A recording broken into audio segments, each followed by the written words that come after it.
آج ہم پڑھیں گے سوال علامہ اقبال اور مسئلہ اجتہاد۔ علامہ اقبال کے ٹاپک پر، علامہ اقبال پر اور بھی بہت سے لانگ کویشچنز ہیں اور اہم معروضی ہے، اہم سوالات ہیں جس کی میں نے ویڈیوز بنائی ہوئی ہیں، تو وہ میں ڈسکرپشن میں ڈال دوں گی، آپ وہاں سے ضرور چیک کر لیں۔ تو شروع کرتے ہیں۔ دنیا کی بگڑی ہوئی اخلاقی اقدار کو براہ راست پر لانے، پہلے ہم مسئلہ اجتہاد پر تمہیدی الفاظ دیکھتے ہیں کہ کیا ہے۔ کہ دنیا کی بگڑی ہوئی اخلاقی اقدار کو راہ راست پر لانے اور دنیا کو دینی اور دنیاوی اعتبار سے ترقی کی جانب گامزن کرنے والا عالم اسلام۔ کہتے ہیں کہ دنیا جب سے یہ دنیا بنی، اخلاقی اقدار ہیں، جو اخلاق ہیں، ان کو راہ راست پر لانے، ان کو سیدھے راستے پر لانے کے لیے دینی اعتبار سے اور دنیاوی اعتبار سے ترقی کی جانب لانے والا صرف ہمارا عالم اسلام ہی ہے۔ اقبال کے عہد میں ایک عجیب کشمکش سے دوچار تھا۔ مسلمان عروج کا زمانہ گزار کے زوال و انحطاط کی یہ لفظ غلط لکھا گیا کی بستی میں گر چکے تھے۔ مسائل لا تعداد تھے مگر ان کا حل کسی کے پاس نہ تھا۔ مطلب قرآن و حدیث سے تو استفادہ کیا جاتا تھا، لیکن لوگوں کو نہیں پتہ ہوتا تھا کہ کوئی بات ہے، اگر قرآن و حدیث سے کوئی بات ثابت نہیں ہے یا کوئی مسئلہ ہے تو خود سے اجتہاد کیسے کرنا ہے، خود سے کوشش کیسے کرنی ہے کہ اس مسئلے کا حل نکالا جائے۔ دینی اور دنیاوی اعتبار سے مسلمانوں کی ترقی قصہ ماضی بن چکی تھی۔ مطلب دینی اعتبار سے بھی مسلمان پیچھے رہ چکے تھے اور دنیاوی اعتبار سے بھی مسلمانوں کی جو ترقی ہے وہ ماضی کا قصہ بن کر رہ چکی تھی۔ اس دور میں مسائل اتنے زیادہ اور پیچیدہ تھے کہ فقہ میں ان کا حل موجود نہیں تھا، جبکہ مسلمان تقلید کے خوگر ہو کر رہ گئے تھے۔ مطلب یہ ہے کہ حل کوئی موجود نہیں تھا، اتنے مسائل پیدا ہو چکے تھے، کیونکہ اس وقت سائنسی دور نہیں تھا ہمارے نبی پاک صلی اللہ علیہ وسلم کی زندگی میں، تو مسائل اتنے زیادہ تھے کہ اور پیچیدہ تھے کہ فقہ میں ان کا حل موجود نہیں تھا کہ اگر سائنسی اعتبار سے کوئی بات دیکھی جائے تو، اور مسلمان صرف تقلید ہی کرتے۔ تقلید مطلب پیروی کرنا، اندھا دھند بس پیروی کیے جانا۔ جدید مسائل کے حل کے لیے اجتہاد کی جو ہے ضرورت تھی، جو دو رکعتوں کے امام کے بس کی بات نہیں تھی۔ اجتہاد کی ضرورت تھی کہ دو رکعتوں کے امام کے بس کی بات نہیں تھی۔ مطلب یہ ہے کہ جو امام ہے وہ بس دو رکعتیں پڑھا کر فارغ ہو گیا، اس کے بس کی بات نہیں تھی کہ وہ اجتہاد سے کام لے۔ اب ہم دیکھتے ہیں کہ یہ جو لفظ اجتہاد ہے اس کا کیا مطلب ہے۔ اجتہاد کی لغوی معنی ہے جد و جہد کرنا یا کوشش کرنا۔ اجتہاد کرنا مطلب کوشش کرنا۔ اس اصطلاح کو اسلامی فقہ میں ان معنوں میں استعمال کیا جاتا ہے کہ وہ کوشش جو کسی قانونی مسئلے میں آزادانہ رائے قائم کرنے کے لیے کی جائے۔ وہ کہتے ہیں ایسی کوشش جو کسی قانونی مسئلے میں آزادانہ رائے قائم کرنے کے لیے کی جائے۔ وہ کہتے ہیں اگر اسلامی فقہ میں ہم دیکھتے ہیں کہ اس کے معنی کو کہ بھی ایسی کوشش ہے، کوئی قانونی مسئلہ ہے یا کوئی دینی مسئلہ ہے، اس میں ایسی رائے قائم کی جائے کہ جو قرآن و حدیث کے مطابق ہو، کوشش کی جائے کہ اس معاملے میں حدیث ایسی ہے، اس معاملے میں قرآن شریف کا یہ حکم ہے، تو ہم یہ معاملہ قرآنی طریقے سے اور حدیث کے طریقے سے نپٹا لیں۔ اس سلسلے میں ایک حدیث نبوی ہے جو اجتہاد کی اہمیت کو واضح کرتی ہے، کیونکہ نبی پاک صلی اللہ علیہ وسلم کو بھی معلوم تھا کہ ایسے بھی معاملات انسانی زندگی میں ہو جاتے ہیں، مسلمانوں کی زندگی میں، کہ جہاں اجتہاد کو جو ہے لازمی لانا پڑتا ہے۔ روایت ہے، کہا آپ صلی اللہ علیہ وسلم نے حضرت معاذ ابن جبل کو یمن کا عامل مقرر فرمایا تو ان سے پوچھا کہ معاملات کا فیصلہ کیسے کرو گے، مطلب تمہارے ساتھ جو بھی معاملات ہوں گے ان کا فیصلہ کیسے کرو گے؟ انہوں نے کہا کتاب اللہ کے مطابق، لیکن اگر کتاب اللہ نے اس میں تمہاری رہنمائی نہ کی تو پھر، مطلب یہ نبی صلی اللہ علیہ وسلم نے فرمایا کہ تمہارے ساتھ جو مسئلہ درپیش ہے اس میں کوئی رہنمائی نہیں ہے، اس بارے میں کوئی حدیث تم نے نہ پڑھی یا قرآن کی کوئی آیت اس سلسلے میں نہ اتری ہو تو پھر تم کیا کرو گے؟ پھر اللہ کے رسول صلی اللہ علیہ وسلم کی سنت کے مطابق انہوں نے بولا کہ پھر میں سنت کے مطابق عمل کروں گا۔ لیکن سنت رسول بھی ناکافی ٹھہری تو نبی صلی اللہ علیہ وسلم نے فرمایا کہ اگر سنت رسول بھی ناکافی ٹھہری تو اس میں بھی جو تمہارے معاملات ہیں یا تمہارا جو فیصلہ ہے اس میں ایسی کوئی بات نہ آئی تو پھر تم کیا کرو گے؟ اس پر حضرت معاذ نے کہا تو پھر میں خود ہی کوئی رائے قائم کرنے کی کوشش کروں گا۔ ٹھیک ہو گیا۔ وہ کہتے ہیں کہ میں خود کوئی جو ہے رائے قائم کرنے کی کوشش کروں گا۔ اسی کا نام اجتہاد ہے، یہی اجتہاد ہے۔ وہ کہتے ہیں کہ میں خود کوئی رائے قائم کرنے کی کوشش کروں گا۔ اب وہ خود رائے جو قائم کی جائے گی وہ سراسر خود تو نہیں، اپنے طریقے سے تو نہیں قائم کی جائے گی، وہ اسی معاملے کے مطابق، قرآن و سنت کے مطابق کوشش کر کے نتیجے پر انہوں نے کہا کہ پہنچوں گا کہ بھئی یہ رائے صحیح ہے، اس حدیث کے مطابق، اس آیت کے مطابق اگر میں یہ فیصلہ کروں گا، جو معاملہ یہ میں کر رہا ہوں تو یہ درست ہوگا۔ کہ جب کسی مسئلے کے متعلق قرآن و سنت رسول صلی اللہ علیہ وسلم میں کوئی واضح ہدایت نہ ملتی ہو تو خود ہی رائے کا قائم کر لینا اجتہاد ہے۔ امید کرتی ہوں آپ کو اس کا مطلب سمجھ آ گیا ہوگا، تو مجھے کامنٹ میں ضرور بتائیے گا۔ اجتہاد کے لیے جن افراد کی ضرورت ہوتی ہے، ضروری ہے کہ وہ فقہ سے کما حق آگاہ ہوں۔ مطلب کہ یہ ہے کہ اجتہاد کے لیے جو افراد مطلب کوئی رائے قائم کرتے ہیں تو وہ ضروری ہے کہ وہ فقہ سے جو ہے آگاہ ہوں، دین سے وہ کافی آگاہ ہوں۔ ڈاکٹر افتخار احمد صدیقی فروغ اقبال میں تحریر کرتے ہیں، اگر قرآن و حدیث سے کوئی نص صریح اور واضح رہنمائی نہ ملے تو خود ہی کوئی رائے قائم کرنے کی کوشش کرنا ہی جو ہے اصل اجتہاد ہے۔ بالفاظ دیگر یوں سمجھیے کہ حضور اکرم صلی اللہ علیہ وسلم کے بنائے ہوئے قوانین کا نام فقہ ہے، اور فقہ کو زمانے کی ضرورت کے مطابق ڈھالنے کی کوشش کرنا اجتہاد ہے۔ ٹھیک ہو گیا، اتنا سمجھ آ گیا، رائٹ۔ آگے رموز بے خودی میں علامہ اقبال نے اسلامی معاشرے کے 2 اساسی ارکان قائم کیے ہیں۔ پہلا رکن توحید ہے۔ عقیدہ توحید کے روح سے کائنات کی اصل حقیقت روحانی ہے جو زمانی افعال میں اپنا اظہار کرتی ہے، اس لیے اسلامی مملکت کسی بھی لادینی ریاست نہیں بن سکتی۔ وہ کہتے ہیں کہ اصل جو حقیقت ہے عقیدہ توحید کے روح سے، اس کی حقیقت روحانی ہے، اور اسلامی مملکت جو ہے لا دینی ریاست نہیں بن سکتی، اس میں دین ہے اسلام کا۔ دین کی تقسیم اسلام کی روح سے غیر فطری اور موجب فساد ہے۔ کہتے ہیں کہ اگر دین کو نعوذ باللہ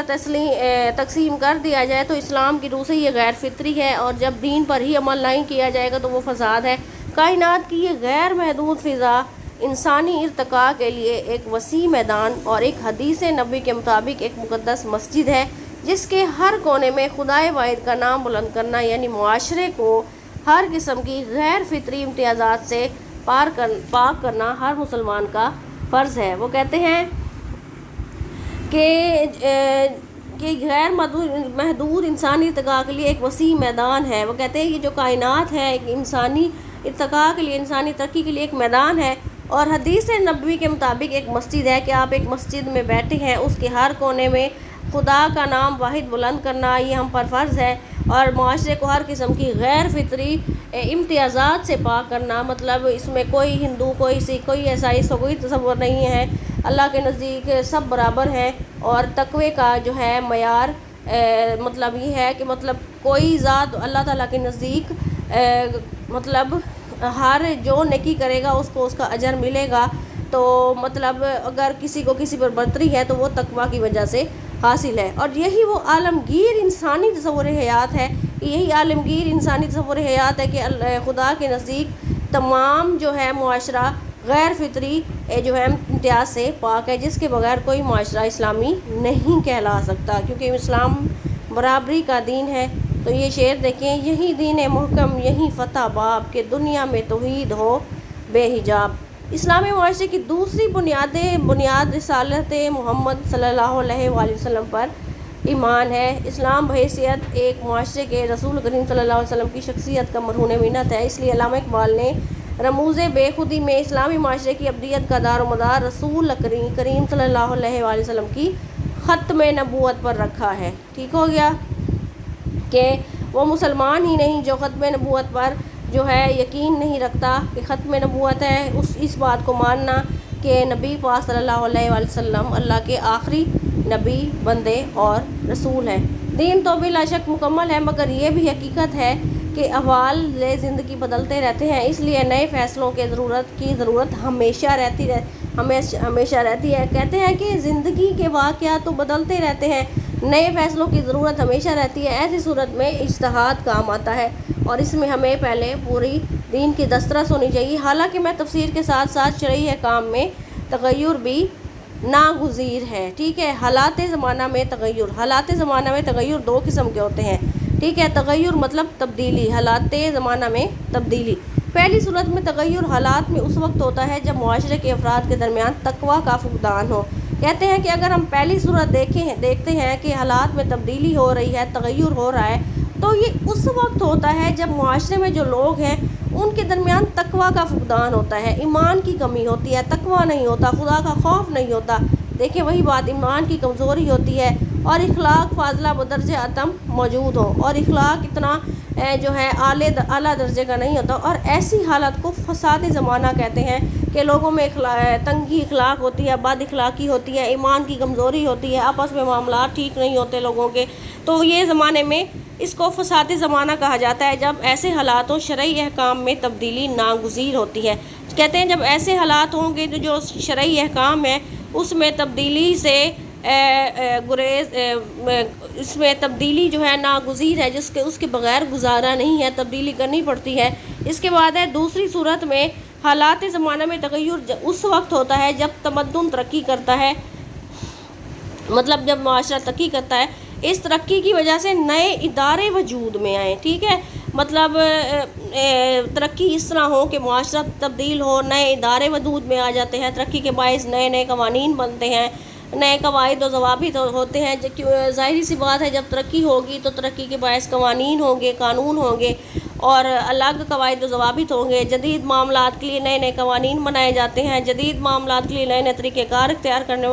کرنے پڑتے ہیں۔ تو یہ دوسری قسم کا تغیر پہلی قسم کی طرح ان اجتہادی احکام کے تغیر کے سبب بنتا ہے۔ وہ کہتے ہیں کہ اگر دوسری قسم کا تغیر جو ہے پہلی قسم کے ان اجتہادی احکام کے تبدیلی کا سبب بنتا ہے، ٹھیک ہے، جو اس سے قبل کے حالات میں اختیار کیے گئے تھے اور جو موجودہ حالات کے مطابق نہیں ہیں، اس لیے شرعی احکام میں تبدیلی ضروری ہے۔ اقبال کے نزدیک معاشرے کے جدید تقاضوں کے مطابق اجتہاد کی بہت زیادہ ضرورت ہے، کیونکہ معاشرہ جو ہے وہ نیا بن رہا ہے، اس میں ترقی ہو رہی ہے، اس میں نئے نئے قوانین بن رہے ہیں، ان میں قواعد و ضوابط ہیں، ان میں ترقی یافتہ لوگ ہیں، ان کے جدید معاملات ہیں جو پہلے نبی صلی اللہ علیہ وسلم کے دور میں جدید سائنسی دور نہیں تھا، اس وقت اور معاملات تھے، اب ترقی پسند دور ہے، معاشرہ بدل چکا ہے۔ تو اس لیے اجتہاد کی جدید تقاضوں کے مطابق ضرورت ہے کہ اسلامی قوانین میں اجتہاد کی ضرورت و اہمیت پر مدلل بحث کرتے ہوئے علامہ اقبال اپنی کتاب تشکیل جدید الحیات اسلامیہ صفحہ 259 میں تحریر کرتے ہیں کہ اب زمانہ بدل گیا ہے۔ اب یہ کوٹیشن ہے، آپ نے کوٹیشن اگلی لائن سے شروع کرنی ہے، ٹھیک ہو گیا۔ اب زمانہ بدل چکا ہے اور دنیا اسلام ان نئی قوتوں سے متاثر اور دوچار ہو رہی ہے جو فکر انسانی کی ہر سمت میں غیر معمولی نشو و نما کے باعث پھیل رہی ہے۔ کہتے ہیں زمانہ بدل چکا ہے دنیا اسلام میں ان نئی قوتوں سے، جو نئی قوت ہے مطلب یہ ہے کہ مغرب میں کافی ترقی ہو چکی ہے، فکر انسانی جو ہے ہر سمت میں جو فکر انسانی ہے مسلمانوں میں جو ہے فکر انسانی جو ہے اس میں ہر سمت میں غیر معمولی نشو و نما ہو رہی ہے، تعلیم یافتہ دور ہے، علمی دور ہے۔ مسلمانوں کا آزاد خیال طبقہ اگر اس امر کا دعوے دار ہے کہ اسے نئے تجربات اور زندگی کے بدلتے ہوئے احوال و ظروف کے پیش نظر فقہ و قانون اور بنیادی اصولوں کی اثر نو تعبیر کا حق پہنچتا ہے۔ وہ کہتے ہیں کہ اگر دیکھیں، کہنے کا مقصد یہ ہے کہ اگر مسلمانوں کے آزاد خیال طبقہ کو لے لیں اور وہ دعوے دار ہیں کہ انہیں زندگی میں نئے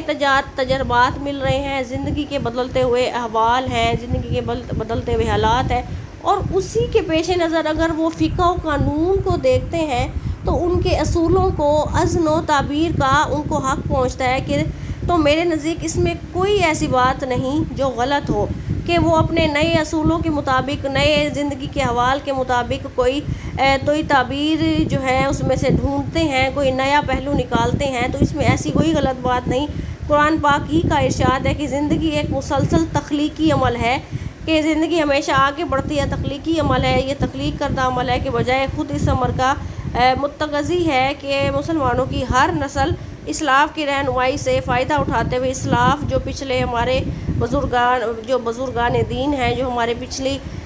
باپ دادا ہیں، کہ ان کی اگر ہم رہنمائی سے فائدہ اٹھاتے ہوئے اپنے مسائل کو حل کرنے کے لیے حل کر لیں، یہ نہیں کہ اسے اپنے لیے ایک روک تصور کریں۔ وہ کہتے ہیں کہ ہم ان کی رہنمائی سے فائدہ اٹھائیں گے اور اپنے مسائل کو حل کریں گے اور اس کو اپنے لیے ایک روک تصور نہیں کریں گے کہ یہ ہمارے لیے ایک مسئلہ بن گیا، ہمیں اس مسئلے میں سے نکلنا ہے نئے معاشرے کے قوانین کے مطابق، نئے معاشرے کے مطابق۔ اس کے بعد ہے، ہاں اتنا آپ چھوڑ دیں، یہ دیکھیں یہ چیز یہ آپ چھوڑ دیں، ٹھیک ہو گیا۔ اس کے بعد ہے، اقبال کا خیال ہے کہ صدیوں کے اس جمود کے بعد مسلمانوں کو اب صرف اجتہاد منتسب فی المذہب یعنی 4 مذاہب فقہ کی حدود تسلیم کرتے ہوئے کی نہیں بلکہ اجتہاد مطلق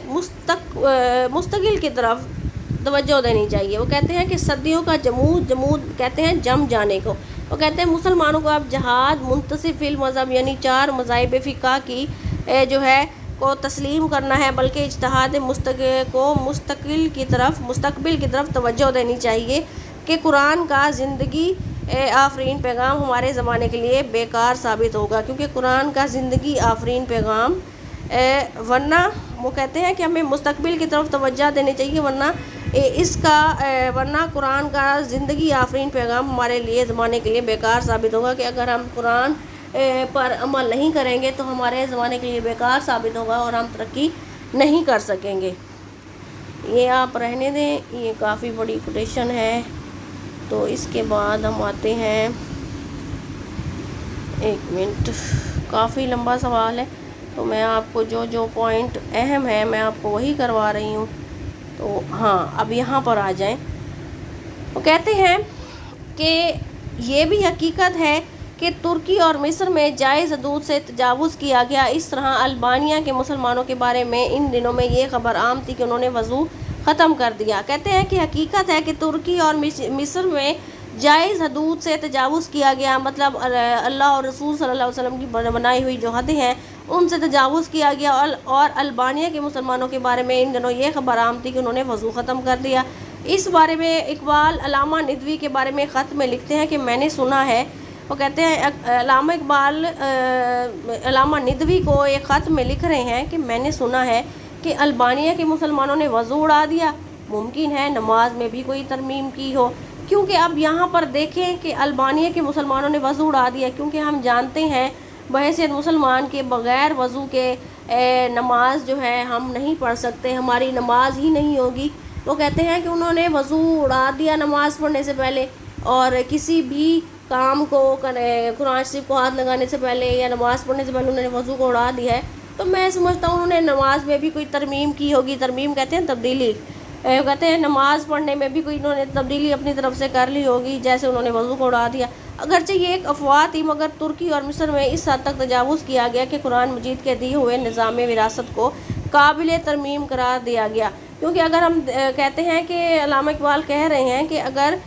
تو نظام وراثت ہے، جو وراثت کے قوانین اسلام میں بنائے گئے ہیں ان کو بھی اس میں تبدیلی کو قابل ترمیم قرار دے دیا گیا، حالانکہ یہ تو غلط ہے۔ قرآن و حدیث کے مطابق ہر مسلمان زندگی گزارتا ہے۔ اقبال نے جاوید نامہ کی نظموں میں ان اقدامات کی مذمت کی ہے، ٹھیک ہے۔ ڈاکٹر سید عبداللہ مطالعہ اقبال کے چند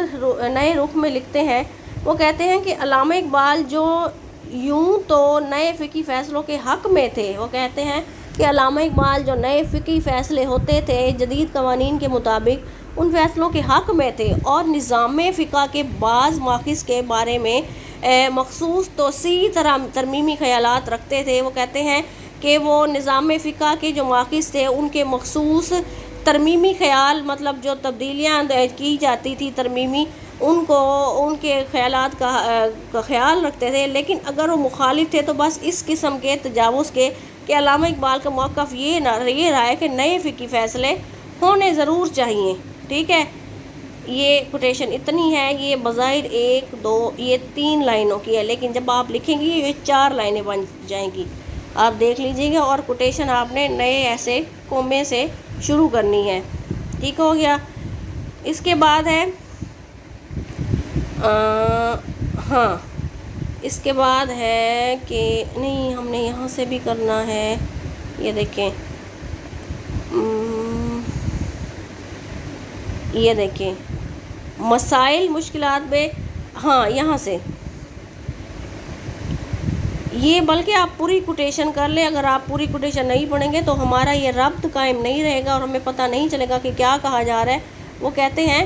کہ کیونکہ دنیا بھر میں نئے معاشرتی لہریں ابھر آئی ہیں جن سے مسلمان قوم خصوصاً جدید الخیال طبقہ متاثر ہو رہا ہے اور وہ مسائل مشکلات کے بارے میں اسلام کا فیصلہ مانگتا ہے۔ وہ کہتے ہیں مسلمان قوم خصوصاً جدید الخیال جو مطلب جدید الخیال مطلب جو جدید خیال کے مالک لوگ ہیں، مسلمان قوم ہے، نئی جنریشن ہے، وہ کہتے ہیں کہ ان مسائل کا مشکلات کے بارے میں اسلام کا فیصلہ مانگ رہی ہے، لیکن نئے ماحولیات اور مغربی تحریکات کی نت نئی بدلتی ہوئی کروٹوں کی وجہ سے اپنے نوجوانوں اور مخلص جدید الخیال طبقے کا اطمینان یہ غلط لفظ لکھا ہوا ہے، اطمینان لازم ہے۔ لیکن ساتھ ہی علامہ نے فرمایا، اب یہاں پر کیا بات کی جا رہی ہے؟ وہ کہتے ہیں کہ جو نیا ماحول ہے اور مغربی تحریکات ہے، مغرب مطلب جو انگریز امریکہ مغرب جو ہے مطلب انگریز اقوام، ان کی جو نت نئی بدلتی ہوئی جو کروٹیں ہیں، مطلب ان کی ترقی یافتہ جو ترقی ہے جو ہمارے سامنے آ رہی ہے انگریزوں کی صورت میں، کہ انگریز کس طرح سائنس میں جو ہے وہ ترقی کر رہے ہیں، تو اس بارے میں بھی نئی بدلتی ہوئی کروٹوں کی وجہ سے مسلمان جو ہے نوجوان ہے وہ مختلف جدید خیال کے ان کا اطمینان لازم ہے۔ لیکن ساتھ ہی علامہ نے فرمایا کہ اگرچہ یورپ نے مجھے بدعت کا چسکا ڈال دیا ہے، بدعت مطلب کسی مطلب اللہ کے سوا کسی کو ماننا، کہ کسی غلط بات میں پڑ جانا، تاہم مسلک میرا بھی وہی ہے کہ بدعت میں کہ اسلام میں جو بات نہیں ہے اس کو پھر بندہ بناتا رہے، دین میں بدعت نہیں ہوتی، تاہم میں وہ کہتے ہیں کہ میرا مسلک میرا بھی وہی ہے جو قرآن کا ہے اور جس کو آیت شریفہ کے حوالے سے بیان کیا ہے، ٹھیک ہے۔ وہ کہتے ہیں کہ جو بھی تبدیلیاں آ رہی ہیں یورپ کی وجہ سے، بدعت ہو رہی ہے، اسلام میں تبدیلی کرنے کی کوشش ہو گئی ہے، بدعت ہو رہی ہے، لیکن وہ کہتے ہیں کہ میرا مسلک ہے وہی قرآن اور وہی حدیث اور جس کو آیت شریفہ کے حوالے سے بیان کیا ہے۔ وہ کہتے ہیں نیز فرمایا، یہ ساری کوٹیشنز ہم دیکھ رہے ہیں اور یہ اہم کوٹیشنز ہیں۔ وہ کہتے ہیں میرے نزدیک اقوام کی زندگی میں قدیم ایک ایسا ہی اہم عنصر ہے جیسے کہ جدید، بلکہ میرا میلان قدیم کی طرف ہے۔ وہ کہتے ہیں کہ اقوام کی زندگی، جو قوموں کی زندگی ہے، ان میں قدیم ایک ایسا ہی اہم عنصر ہے۔ کہتے ہیں قدیم دور کو اپنانا جو ہمارے ورثاء کا ہے، جو نبی صلی اللہ علیہ وسلم کا دور ہے، جیسا کہ جدید، اس کی کہتے ہیں اہمیت ہے، لیکن وہ کہتے ہیں میرا میلان مطلب میرا جو میلان ہے، میرا جو دھیان ہے وہ قدیم کی طرف ہے، مطلب پچھلے دور کی طرف ہے، ہمارے اسلاف کے دور کی طرف ہے، ہمارے نبی پاک صلی اللہ علیہ وسلم کے دور کی طرف میرا میلان ہے۔ امید کرتی ہوں آپ کو آج کا سوال سمجھ آیا ہوگا۔ اگر آپ کو ویڈیو پسند آئی ہے تو لائک کر دیں، اپنے دوستوں کے ساتھ شیئر کر دیں تاکہ ان کی بھی ہیلپ ہو جائے، اور نئی ویڈیو کے ساتھ، نئے ٹاپک کے ساتھ میں آپ کی خدمت میں حاضر ہوں گی۔ تب تک کے لیے اللہ حافظ۔